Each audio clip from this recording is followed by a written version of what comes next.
Most people come to Santa Monica and Venice Beach for the pier or the surf or the scene.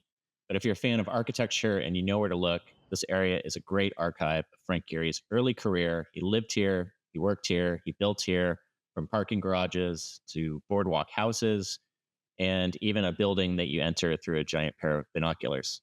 So let me show you 5 early stops on Gehry's career, and it's just a 3-mile long bike ride.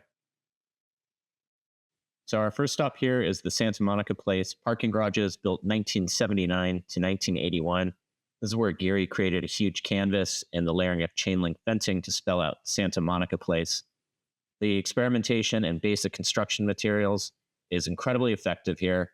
It's attached to the parking structure with a lightweight galvanized steel frame, and it's offset by about 6 to 8 feet from the wall and creates a permeable shade screen. It's at Colorado and Main Street, just 1 block from the famous Santa Monica Pier. And it's also notable that this is the material he started his experiments with at his house in Santa Monica, just up the street.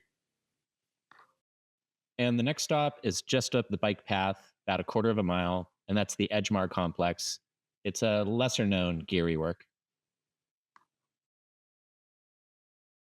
This is Edgemar 2415 Main Street. It was completed in 1988, and it's a project where Gehry was challenged with stitching together multiple adjacent properties, mixed in with some adaptive reuse of buildings. He took a 1908 warehouse and its 1928 addition and a 1940s Art Deco building on Main Street, and he wove in new construction and turned the whole block into a mixed-use arts and retail complex. He used the same material palette that he was becoming known for, including galvanized metal, chain link, concrete, all in contrast to the bright teal deco tiles. But here, the material exploration is deployed not as a single sculptural object, but as a way to stitch the site together. It's a pretty radical example of his deconstructivist approach, where volumes and material palettes collide and unfinished framing sits atop the buildings. The assembly creates a quiltwork of spaces that you can inhabit, and it's tough to take it all in as a whole from any single perspective, as it seems to change based on where you are. Next up, we continue down Main Street and cross over Rose Avenue into Venice Beach, and that's where we find his most outrageous building on this tour. Okay, so here we are at 340 Main Street in Venice. This is the Chiat Day building, and it's now Google's Venice campus. The project began in the late 80s, and it was completed in 1991, and everyone here knows it as the Binoculars Building. In this project, Gehry shows us his embrace of postmodernism. Gehry designs 2 completely different structures, a boat-shaped white office block seen here with its bow almost encroaching the alley. And on the other side, we have a tree-like canopy building with copper paneling. There's vertical fenestration hidden behind the supports if you catch it at the right angle. Behind the binoculars, you can see the brick volume that stitches the 2 facades together. Here's a nice detail showing how the brickwork almost folds around the corner. Rather than detailing the brick to be cut and form a perfect edge, he decides to leave the bricks whole, creating this patterning and essentially leaving the material untouched. And for the ultimate postmodern pop art touch, Gehry enlisted Dutch artists Klaas Oldenburg and Koosje van Bruggen, famous for their monumental sculptures of ordinary objects. And as the story goes, at Gehry's office, they picked up a pair of binoculars off the table and placed it on the maquette and said, "That's it." But who knows? That story sounds a little too good to be true. However, dropping a pair of giant pop art binoculars on the facade of an advertising agency is deeply postmodern and almost a joke that says, "Look at us." And of course, it works really well for Google, as they are watching us as well.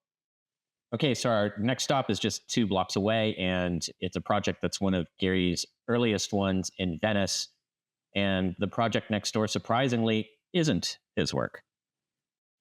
Okay, so here we are at 326 Indiana Avenue in Venice Beach. This was built in 1981 for 2 artist friends of Gehry's, and it's known as the Arnoldi Triplex. Apparently, Gehry referred to them as the 3 little pigs, and it consists of 3 units on one lot. Well, the front unit is covered in green asphalt shingles, which is a roofing material, but Gary has decided to use it as siding, which is an interesting material choice. And if we get a glimpse into this upper window here, you can see that some of the interior is left unfinished, very much like his house in Santa Monica. The ultimate deconstructivist touch here is this oversized staircase that's been flipped and rotated as part of the facade.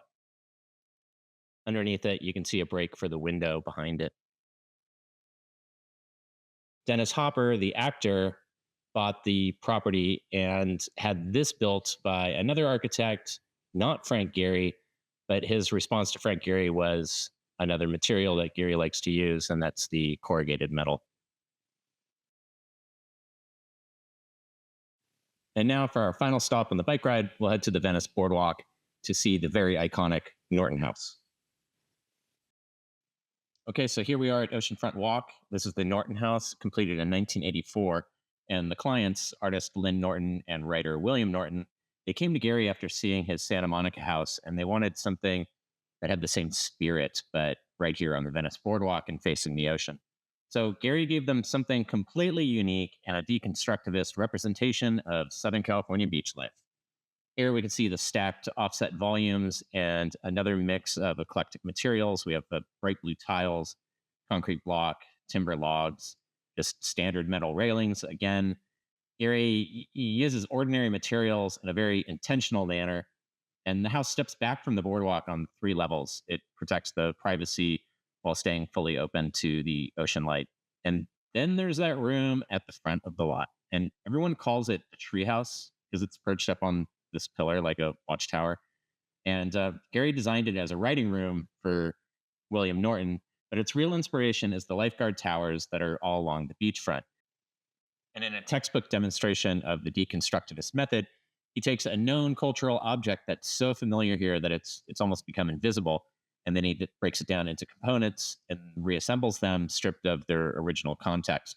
So the result is a form that becomes iconic on its own as an assemblage of these parts pulled from the context below. So, my final takeaway is that Frank Gehry was on the crest of movements such as deconstructivism and postmodernism. And while he would go on to win the Pritzker Prize and become known for things such as the Bilbao effect, his roots of expressive materialism and colliding forms can be traced right here to this short stretch of coastline. Thanks for watching.